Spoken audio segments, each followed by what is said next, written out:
yet another session of Sunny Side Up. Today's episode is with a celebrity guest of mine.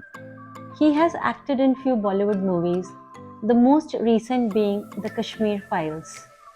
He got to play a short role with the great Anupam Kher. Not only was it a dream come true for my guest, but for me also to talk to someone who has interacted closely with my favorite Anupam Kher was a total fan moment. I just met him but felt as if I have known him for years.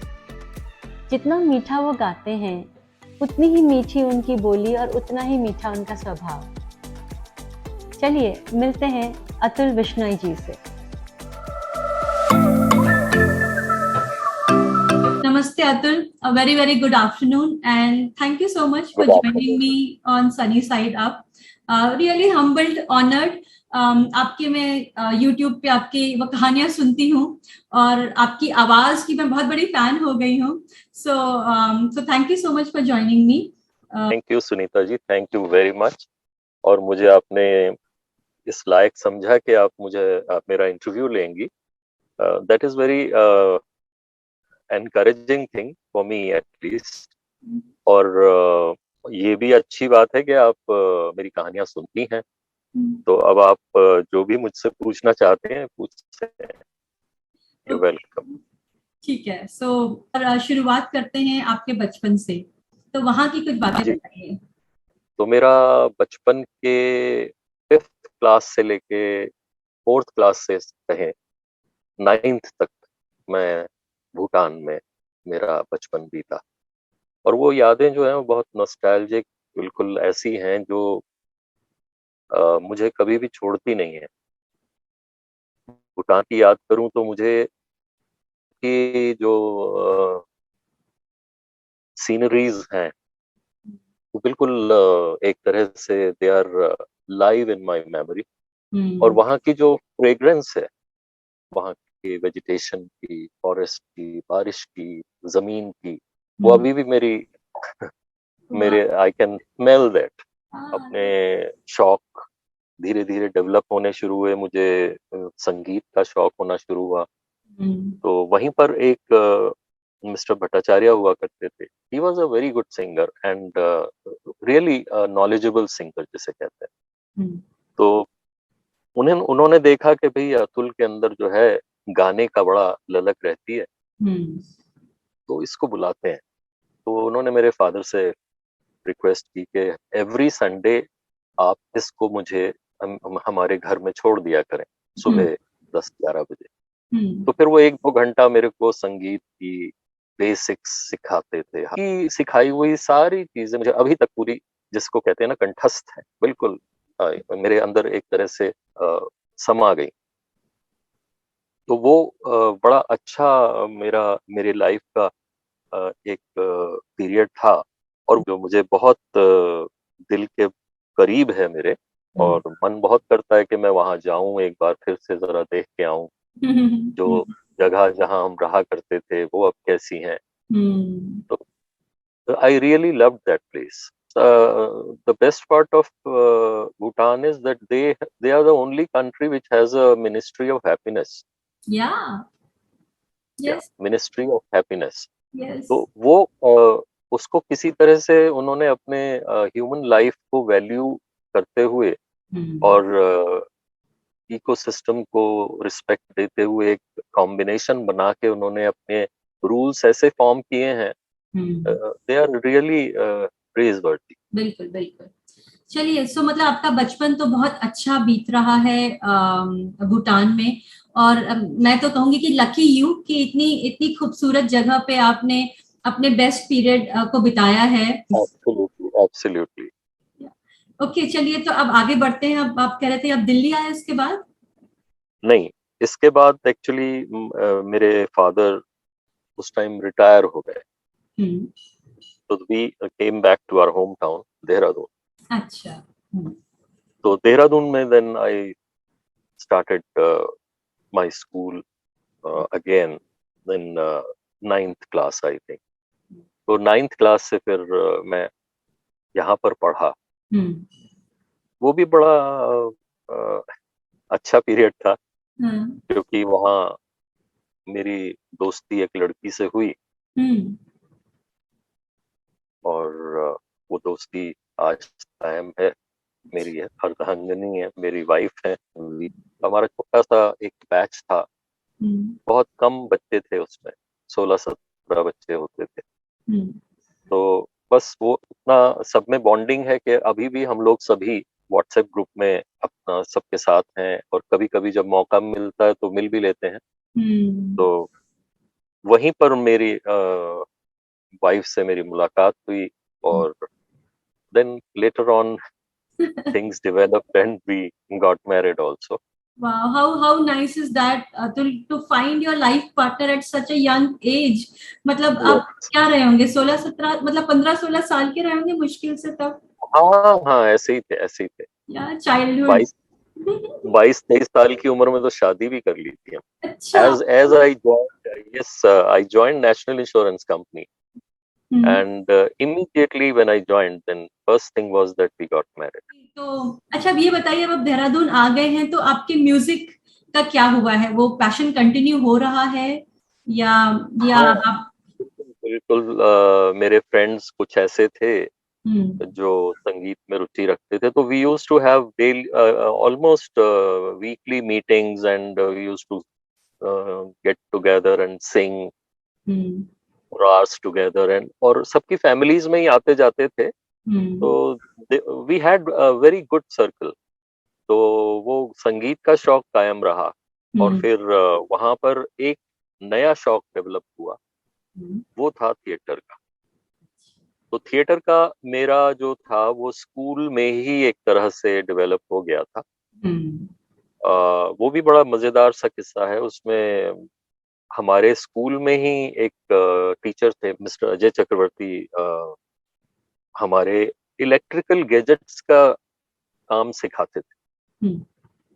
आपको idea हो शायद, केंद्रीय विद्यालय में मैं पढ़ता था, तो उनके पास एक उनके यहाँ एक SUPW, socially useful productive work, इसकी एक क्लास होती है।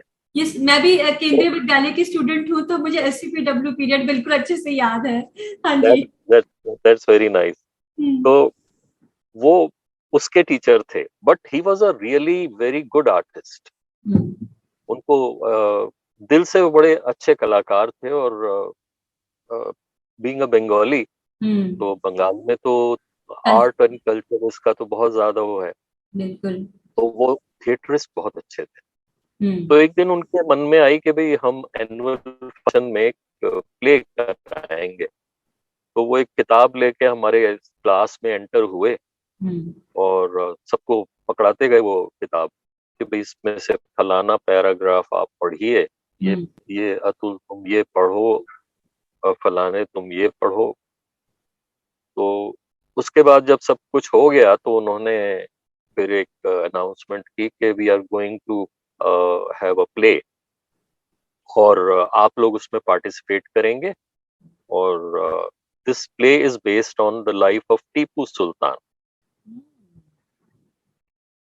तो हम लोग बिल्कुल एकदम चौंक गए। मैंने कभी उससे पहले कभी थिएटर नहीं किया था। I was in 11th class at that time.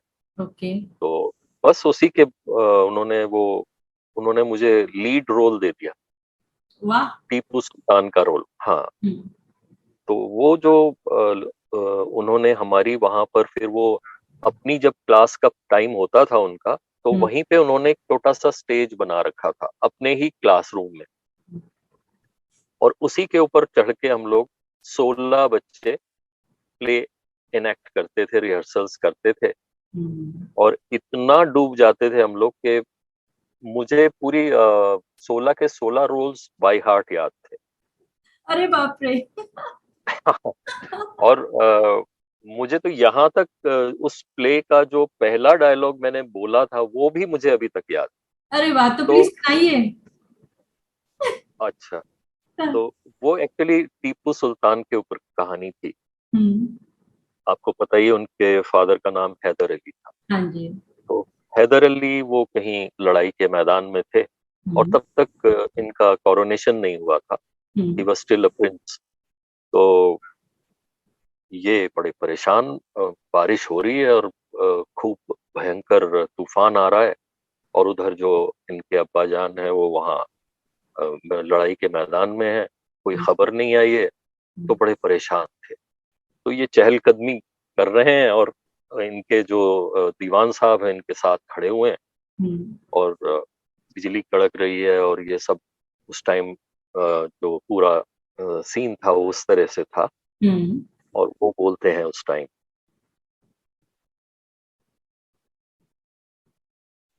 कितनी अंधेरी रात है, ये आंधी का शोरोगुल, ये बिजली की कड़क, ये मूसलाधार बारिश, जैसे जमीन और आसमान में जंग सी छिड़ी हो। इस मशर ने अब्बा हुजूर के रास्ते में काफी अड़चन पैदा कर दी होगी। न जाने क्या हश्र हुआ होगा जंग का। अब्बा हुजूर की अभी तक कोई खबर नहीं आई। तो फिर वो दीवान साहब बोलते हैं, वाह, ओ माय गॉड, क्लास 11 का डायलॉग, बिल्कुल। हाँ, मैं समझ सकती हूँ कितना डूब गए होंगे इसकी प्रैक्टिस में, कि आपको अच्छे से याद है। हाँ, बिल्कुल। मुझे उनका दीवान साहब का भी जो नेक्स्ट लाइन थी वो भी याद है कि आज आ जाएगी शहजादा टीपू, ये उमड़ते बादल और घुमड़ते तूफान, सुल्तान हैदर अली का रास्ता नहीं रोक सकते। तो ये और अभी अभी तक याद है। मैंने एक और चीज नोट करी कि आपने दोनों कैरेक्टर्स प्ले करते समय अपनी वॉइस को ऑलरेडी मॉड्यूलेट किया है। अच्छा, वो आपको लगा होगा, तो मैंने उस कैरेक्टर की तरह से बोला। मैं I could feel the difference कि टीपू के वक्त आपकी आवाज थोड़ी डिफरेंट थी और फिर दीवान साहब के वक्त थोड़ी डिफरेंट थी। तो हम इस पर भी आएंगे। तो ये तो हमारे गुरुजी का कमाल था, हमारे चक्रवर्ती सर का। तो उन्होंने वाकई में really he carved an artist out of me. He was a really wonderful person. He's no more, but उनकी एक फोटो मेरे पर्स में रहती है हमेशा। अरे वाह, अरे वाह। तो उसके बाद बस थिएटर का चस्का जगा। उस एनुअल फंक्शन में बहुत लोग मौजूद थे। कमिश्नर जो होते हैं केंद्रीय विद्यालय के, सब आए हुए थे। फिर उसमें हमारी सिटी देहरादून के कुछ रंगकर्मी भी थे, थिएटर आर्टिस्ट। उन्होंने बड़ा पसंद किया वो प्ले। कहने लगे कि भाई ये प्ले तो बिल्कुल प्रोफेशनल स्टैंडर्ड में हुआ है, इन बच्चों ने बहुत अच्छा किया। तो हम ऐसा करेंगे, ये प्ले हम we will stage in the city also. अरे वाह। हाँ, and we will select some of the cast from your school. तो उन्होंने 1-1.5 महीने बाद वो शहर के ऑडिटोरियम में किया और I was again Tipu Sultan. That was the foundation laid for my theatre career. और थिएटर अब भी करता हूँ और बहुत से प्ले किए। तो मैं तो इस तरह से तो अतुल, मैं अगर अभी आपको इस स्टेज पे रोकती हूँ और मैं आप अभी आप स्टूडेंट ही हैं, क्लास 11 में ही हैं, और आपने इतनी अच्छी परफॉर्मेंस दी है कि अब आप प्राइवेट थिएटर्स में परफॉर्म करने लगे हैं, राइट? तो लेकिन मुझे इस समय ये पूछना है आपसे कि क्या उस जमाने में थिएटर को का दर्जा कैसा था in people's mind, you know, specially I want to ask you in context of your parents, and yeah, so what was their reaction like? again I was lucky because मेरे father he was very supportive, my mother also and my father also, and they knew that this boy is not ऐसा नहीं है कि ये अपनी studies की तरफ sincere नहीं है, but he is doing this recreation through theatre, तो कोई बात नहीं। And he they supported me and मैंने बहुत सारे प्ले किए। तो उनमें सब में उन्होंने मुझे बहुत एनकरेज किया और they used to come to see the play also. He was also fond of music, he was a good singer. And एक इंटरेस्टिंग चीज यह है कि मेरे फूफा जी, मेरे फादर की कोई सगी बहन नहीं थी, कजिन थी। तो हमारे फूफा जी जो थे वो केन सिंह थे, फिल्मों में जो विलन वगैरह बनते ओ थे। या बिल्कुल, यस, वेरी फेमस। बड़ी बड़ी, या बड़ी बड़ी आंखों आपने इतने ऑर्डिनरी तरीके से उनका नाम ले लिया, पर वो अपने जमाने के बहुत फेमस, बहुत बहुत जबरदस्त फेमस, बहुत। हाँ, जबरदस्त फेमस तो कैरेक्टर। वो रिश्ते में हमारे फूफा जी लगते थे। तो एक बार वो हमारे घर आए। At that time, I had just passed 12th class and I took admission in graduation. तो वो आए घर पर, उन्होंने डिनर किया हमारे साथ।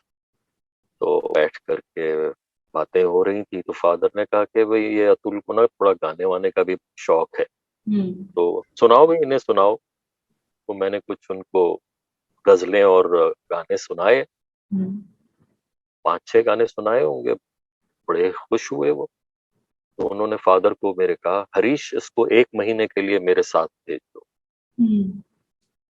अब हमारे फादर ने कहा, नहीं नहीं, अभी इसको पढ़ने दो, ये फिर बाद में हो आएगा।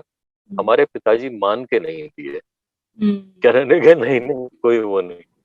तो उन्होंने कहा, नहीं तुम मजाक मत समझो, इसको 1 महीने के लिए छुट्टी के लिए भेज दो, मैं इसमें इसको 4-5 फिल्मों में गाने दिलवा दूं। लेकिन वो ना नहीं था किस्मत में हमारी भी, हमने भी कुछ ज्यादा पीछे नहीं पड़े, क्योंकि फादर का उन दिनों थोड़ा रुआब ज्यादा होता था। तो हम भी ज्यादा नहीं उस टाइम इंसिस्ट कर पाए। हालांकि मैं बाद में बहुत लोगों ने कहा कि भाई तुमको थोड़ी जिद पकड़ लेनी चाहिए थी, चले जाना चाहिए, लेकिन नहीं, वो होता है वही होता है। तो हम आगे, तो अतुल आगे बढ़ने से पहले अब हम गाने की इतनी बातें कर रहे हैं, मिस्टर भट्टाचार्य की भी आपने बात करी, जिन्होंने कि आपको शुरू में म्यूजिक की तरफ वो किया। सो मे बी कुछ लाइनें आप हमें सुना दें, अगर आप अभी गाते हैं, it is not too much of an ask. तो एक रविंद्र संगीत की कुछ लाइनें सुना देता हूँ, हाँ क्योंकि जी। जब भट्टाचार्य साहब का जिक्र आया तो उन्होंने तो बांग्ला में मुझे रविंद्र संगीत का सिखाया था। तो उसी की कुछ जो मुझे याद हैं वो मैं आपको सुना देता हूँ। তুমি কেমন করে গান করো হে গুণী, আমি অবাক হয়ে শুনি, কেবল শুনি তুমি কেমন করে গান করো হে গুণী। সুরের আলো ভুবন ফেলেছে, সুরের হাওয়া চলে গগন বেয়ে, পাষাণ টুটে ব্যাকুল বেগে ধেয়ে, বহিয়া যায় সুরধুনী, তুমি কেমন করে গান করো হে গুণী। बेसुध हो मैं सुनता, मैं सुनता, मैं सुनता, तुम सुनाया करते हो, तुम कैसे धुन पर गाया करते हो। That was all. Oh my God, awesome Atul, and the Bengali Hindi combination, oh my God, amazing। तो ठीक है, केएन सिंह से आपको ऑफर आया है, वो फेमस बॉलीवुड स्टार, बट ठीक है, आपके फादर ने भी इस समय ज्यादा इस बात को तवज्जो नहीं दी, और आपको भी लगा कि चलिए ठीक है, कर लेंगे। चलिए आगे चलते हैं आपकी जर्नी में। बस फिर उसके बाद अब चूंकि साथ में ये भी था कि एक ऑब्जेक्टिव मेरी लाइफ का कि I have a girlfriend and we have to get married, तो नेचुरली अपनी पढ़ाई की तरफ तवज्जो ज्यादा दी। एंड सारे luckily my academic record kept on improving because of my hard work, और बड़े लगन से पढ़ाई कर रहे थे। और उसके बाद बस ग्रेजुएशन के बाद I then started preparing for competitions. And then I cleared this two things. One, Air Force ground duty officers, और एक नेशनल इंश्योरेंस में असिस्टेंट एडमिनिस्ट्रेटिव ऑफिसर. दोनों क्लास 1 पोस्ट थी, और दोनों का जो ज्वाइनिंग पीरियड था वो सेम मंथ था. बट हमारे एक चचा थे जो कर्नल थे आर्मी, तो कहते ग्राउंड ड्यूटी में जाने से कोई कुछ चार्म नहीं है. फ्लाइंग वाले ये होते हैं और वो होते हैं. बस उन्होंने हमें ऐसा ब्रेन वॉश किया उस टाइम कि हमने कहा चलो ठीक है. तो फिर नेशनल इंश्योरेंस कंपनी मैंने ज्वाइन कर लिया. I went to Calcutta for 6 months training. And बस उस दौरान मैं एक चीज इंश्योर करके गया था कि भाई मैं सगाई अपनी करवा के जाऊं. मतलब ताकि इधर सब रिजर्वेशन रहे. गए कलकत्ते में, हमने ट्रेनिंग करी अपना. वहां पर भी हमारे जो भूटान में भट्टाचार्य साहब थे, उनकी जो शिक्षा थी वो काम आई. क्या हुआ कि जून के महीने में एक इनका सेलिब्रेशन होता है. इनके पोएट रहे हैं सुकांत, नजरुल और रविंद्रनाथ टैगोर. इन तीनों का ना एक वीक सेलिब्रेट करते हैं जिसमें इनकी रचनाओं को गाया जाता है. तो ऑफिस में देखा कि तैयारी हो रही है. मैंने पूछा क्या होने वाला है, तो कहते हैं कि भाई शाम को एक यहाँ पर म्यूजिक प्रोग्राम होगा. तो पूछा मैंने क्या होगा, कि वो बांग्ला गाना गाना होगा. तो मुझे इंटरेस्ट आया. मैंने कहा चलो रुकेंगे. शाम को रुक गया मैं. वहां पे सब गाना गा रहे हैं बंगाली में, बांग्ला में गाना गाया जा रहा है. और मैंने एक महाशय को कहा, मैंने कहा क्या can I sing here. No no no, no Hindi song. मैंने कहा नहीं. मैंने कहा मैं बांग्ला में गाऊंगा. तो वो तो हैरान हो गया. कहते आप बांग्ला में गाएगा. मैंने कहा यस. तो देन ही अनाउंस्ड. तो मैंने वहां पर शुरू किया हिंदी वर्जन से. अच्छा. तुम्ही कैमुन कोरे गान करोगे तुम. मैंने हिंदी वर्जन से जैसी 2 लाइनें गाई, सबने हुटिंग करनी शुरू कर दी. नहीं नहीं नहीं, ये चलेगा नहीं, चलेगा नहीं, बंद करो इसको. तो फिर मैंने उनका जो ओरिजिनल वर्जन था वो गाया. बस उस दिन के बाद सारे फैन हो गए. तो सारे के सारे मतलब दोस्तों, सब दोस्त बन गए. तो ये भाषा के थ्रू आप किसी भी क्षेत्र में ना अपना एक सर्कल बना सकते हैं. बिल्कुल. भाषा बड़ी स्ट्रांग होती है. उसके बाद मैं 3-4 महीने और रहा वहां. तो that was smooth selling afterward. और बस उसके बाद बनारस पोस्टिंग हो गई अपनी. इसी बीच शादी भी हो गई जनवरी में. तो बस फिर बस हम दोनों, हाँ, वह हमारी लाइफ वैसी थी जैसे आपने एक फिल्म देखी होगी ना, साथ साथ. हाँ जी. फारूक शेख और दीप्ति नवल. तो वो बिल्कुल उसी तरह की लाइफ थी हमारी. Similar surrounding, similar type of house and similar type of life. और ऐसे ही हमारी जिंदगी चलती रही. बस आगे नौकरी में आ गए. फिर we have 2 sons. They are grown up. They are both married. हमारी शादी जल्दी हो गई थी तो ये सब रिस्पॉन्सिबिलिटीज भी पूरी होती चली गई. बिल्कुल, जो कि बहुत अच्छी बात है. तो इसी तरह से चलता रहा मामला. 2013 मैं यहाँ पर देहरादून में ही फिर बेस्ड हो गया. हालांकि अभी सर्विस में बहुत साल बचे हुए थे. Similarly, my wife also took VRS. and तब से हम लोग साथ में अपना यहीं रहते हैं. अब धीरे धीरे कुछ मौके मिलने और शुरू हुए, क्योंकि डिसाइड कर लिया था कि भाई हमें तो अब पैशन अपना फुलफिल करना है. बिल्कुल. तो नौकरी तो मैंने की नहीं उसके बाद. तो बस मैं थिएटर करता रहा. और एक अपना जो मैंने प्रोफेशन नया शुरू किया, that was to become a voice artist. हाँ जी. So I am a professional voice artist now, and I do voiceovers in English, Hindi, and as well as in Urdu. And I do for so many documentaries and corporate films, training videos, and all audiobooks, etc. तो अब क्योंकि theatre में काम करते हैं तो acting का भी शौक है।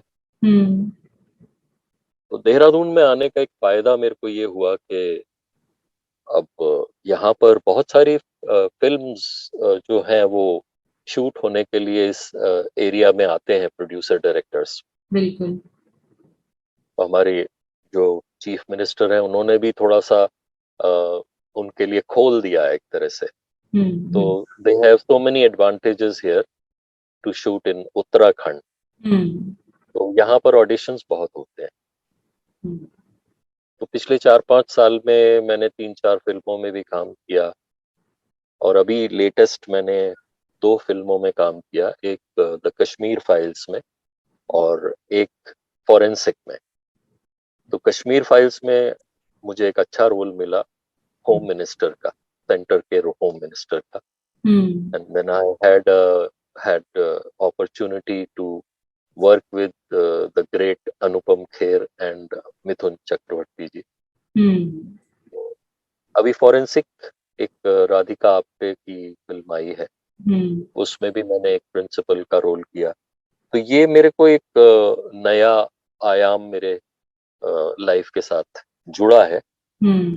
कश्मीर फाइल्स के वक्त की शूटिंग के कुछ मोमेंट्स आप हमारे साथ शेयर कीजिए प्लीज। कश्मीर फाइल्स में जब मुझे बताया गया कि मेरे को सिलेक्शन हुआ है, तो सबसे पहली चीज तो मेरे को एकदम से विश्वास नहीं हुआ। ऑडिशन तो मैं दे चुका था और उसको काफी अरसा भी गुजर गया था। तो उसके बाद जैसे ही मुझे बताया यहाँ पर कास्टिंग टीम ने कि आपका जो है उसमें होम मिनिस्टर मुफ्ती मोहम्मद सईद का रोल करने के लिए आपको उन्होंने सिलेक्ट किया है, और आपकी शूटिंग जो है वो यहाँ फलानी जगह होगी। तो शूटिंग में मैं पहुंचा तो सबसे पहले तो विवेक अग्निहोत्री जी से मेरी मुलाकात हुई, पल्लवी जी से हुई। पल्लवी जोशी उनकी वाइफ है, बहुत अच्छे लोग हैं। तो उन्होंने तो सबसे पहले मेरी मूंछों पर आपत्ति कर दी। उन्होंने कहा ये मोहम्मद सईद की मूंछें नहीं थी, इनसे कहो ये मूंछ साफ करें। अब मूंछें मेरी मतलब जब से हैं तब से हैं ही, मैंने ऐसे ही काटी नहीं। तो बट उस पर्टिकुलर रोल के लिए मेरे को मूंछें साफ करनी पड़ी, और वहीं पे उन्होंने मेरे लिए कॉस्ट्यूम, वहाँ उनकी तो पूरी टीम रहती है, तो वहीं मेरा कॉस्ट्यूम जो है वो पूरा तैयार हुआ और वो मुझे पहनाया गया। देन एकदम से हुलिया ही बदल गया था। तो that was a great moment. And then Anupam ji भी उस टीम में थे, एंड पर्टिकुलरली जो मेरा सीन था उसमें मिथुन चक्रवर्ती जी और अनुपम खेर, इन्हीं से मेरा इंटरेक्शन होना था। तो that was all the more important to me. और अंदर से कुछ नर्वसनेस भी थी, लेकिन थिएटर का जो एक एक्सपीरियंस मेरे साथ रहा है तो उससे थोड़ा सा एक सपोर्ट था मेरे को। तो जब ये सीन शूट हो गया तो उस सीन को एक तरह से बताऊं मैं, जब वो एम्बेसडर कार आती है उसमें मिथुन जी बैठे हैं और मैं बैठा, और वो एम्बेसडर कार दूर से आती है और मेरे बगल में बैठे हुए हैं मिथुन चक्रवर्ती जी। मैं उनको भी देख रहा हूँ साइड से ऐसे करके। तो मेरे को सोचने में ही लग रहा था कि भैया ये तो बड़ा, मतलब थोड़ा विश्वास सा नहीं होता कि एक जो पिक्चरों में हम पर्दे पर जिनको देखते हैं और वो अचानक बगल में बैठे हुए हैं और अब हम उनके साथ एक्टिंग करने वाले हैं। तो ये एक अंदर से एक बड़ी प्राइड वाली एक फीलिंग आती है कि हाँ ये बड़ी प्राइड की बात है। तो उनसे बातचीत भी मैंने करने की कोशिश की। मैंने कहा सर आप साथ में बैठे हैं, यही मेरे लिए बहुत बड़ी बात है। तो हंसने लगे कि नहीं नहीं ऐसी कोई बात नहीं है, ये तो ऐसा कुछ नहीं है। और थोड़ा उन्होंने भी उनको एनकरेज किया। और फिर जब शूट हुआ, तो जब शूट खत्म हो गया, तो उसके बाद अनुपम जी ने मुझे बुलाया। तो उन्होंने बोला कि हाँ क्या नाम है, मैंने बताया नाम। कहाँ रहते हो? देहरादून। बहुत अच्छा किया, वेरी गुड, मजा आया। तो that was really shot in the arm जिसको कहते हैं ना, that was the words which I was really एक तरह से अपने सपने में था कि भाई मेरे को कहें कि भी तुमने बहुत बढ़िया किया। तो that something was which I still cherish in my mind कि वो चीज मेरे को हमेशा याद रहेगी। So congratulations, मतलब अनुपम खेर जी के साथ काम करने को आपको मौका मिला है। That's like one बहुत कम ऐसे लोगों को मौका मिलता है, right? So congratulations, yeah. और मैंने वो मूवी देखी है of course, and मुझे आपका रोल भी याद है। So so congratulations, a great film. Thank you so much. Yeah, so awesome journey, Atul. मैं देख रही हूँ कि कैसे एकेडमिक्स में भी आप अच्छे रहे, फिर थिएटर साथ में चलता रहा, सिंगिंग आप so talented, so blessed, and the best thing is आपको कितनी जल्दी पता था कि लाइफ में आपको कौन सी लाइफ पार्टनर चाहिए, and a great life. So congratulations, awesome journey. Maybe I now want to ask you, अगर आपको कोई अपनी लाइफ के कोई ऐसे मोमेंट्स, टर्निंग पॉइंट्स अगर शेयर करने हो तो वो कौन से होंगे? मैं पटना में पोस्टेड था और मेरी वाइफ यहाँ पर, she was not keeping well, she was all alone. And this was the period when Kedarnath tragedy happened. 2013 June 16th को ये ट्रेजेडी हुई थी।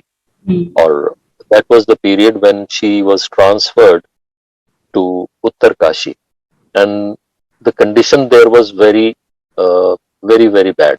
Yes. And she was hospitalized, she couldn't go, and very difficult time we had at that time. I had come to see her.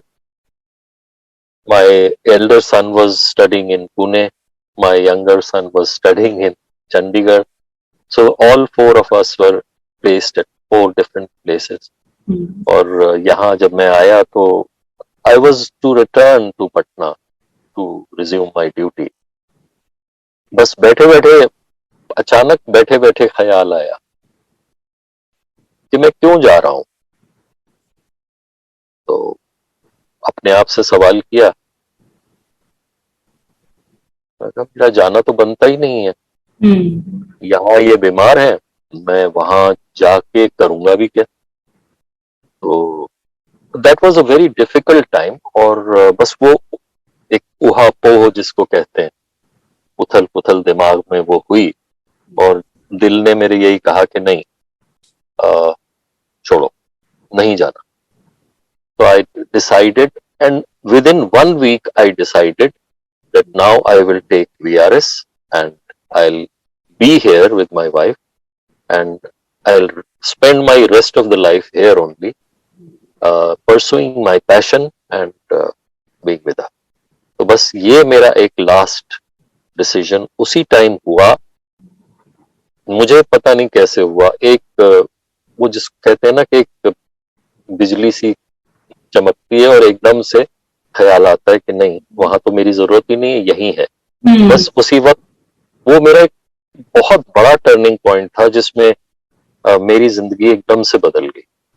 अगर आज आपको एक 20-21 साल का अतुल मिले, आपका अपना यंगर वर्जन मिले, तो आप उसको क्या कहेंगे, क्या कहना चाहेंगे? सबसे पहली चीज जो मैं ये कहूंगा, अपने फादर से कहूंगा कि नहीं, मुझे जाना है बॉम्बे, चाहे 1 महीने के से मैं चला जाऊंगा।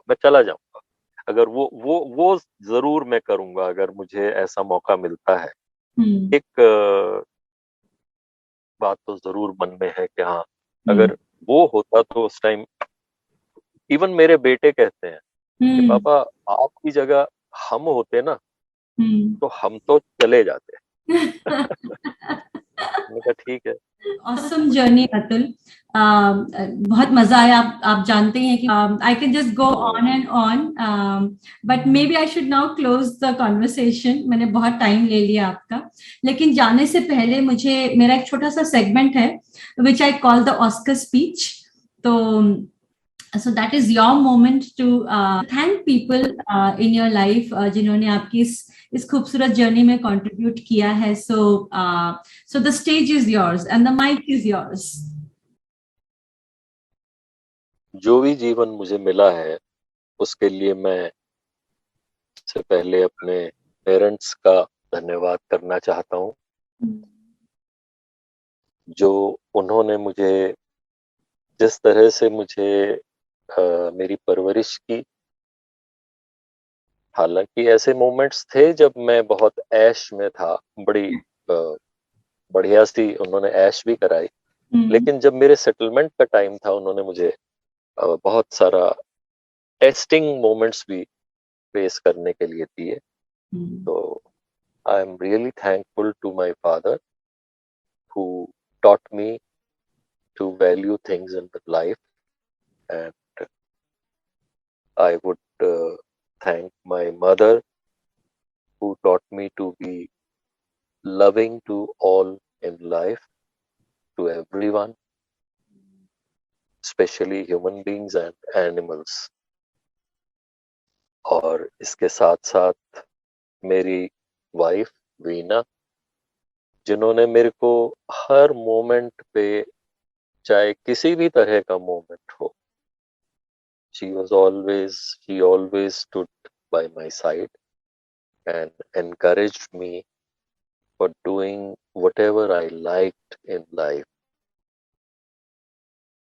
My children, both my sons, they're always my strength. My daughter-in-laws, they are like my daughters. My friends, they are still with me. जो भी हैं, जो मेरे स्कूल के साथी 11वीं 12वीं के, वो अभी तक हम लोग साथ हैं और एक दूसरे के खुशी में और दुख में शरीक रहते हैं।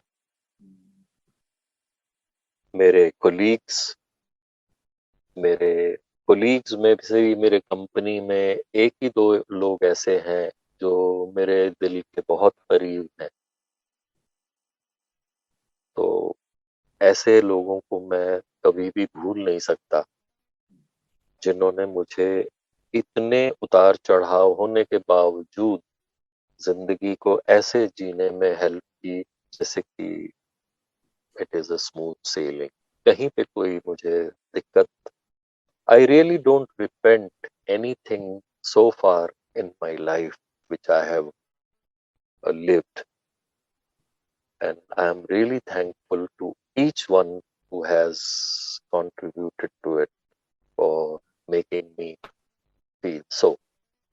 And आपका शुक्रगुजार हूँ जो आपने मुझे इतना सब कुछ पूछा और मेरे, जिसको कहते हैं माजी, पास्ट, उस सब में वापस एक बार ट्रैवल कराया। I am really thankful to you. Last words यही है कि जिंदगी में सब खुश रहें और एटलीस्ट जो बेचारे बेजुबान जानवर हैं उनको बहुत प्यार करें। अगर आप उनको प्यार करते हैं तो उनकी दुआएं आपको मिलेंगी और आपकी और जिंदगी बेहतर होगी।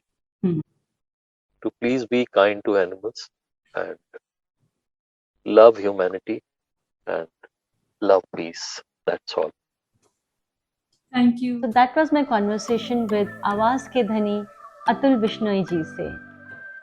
Do find time to watch his YouTube channel कुछ किस्से कुछ कहानियाँ for those good old Hindi stories.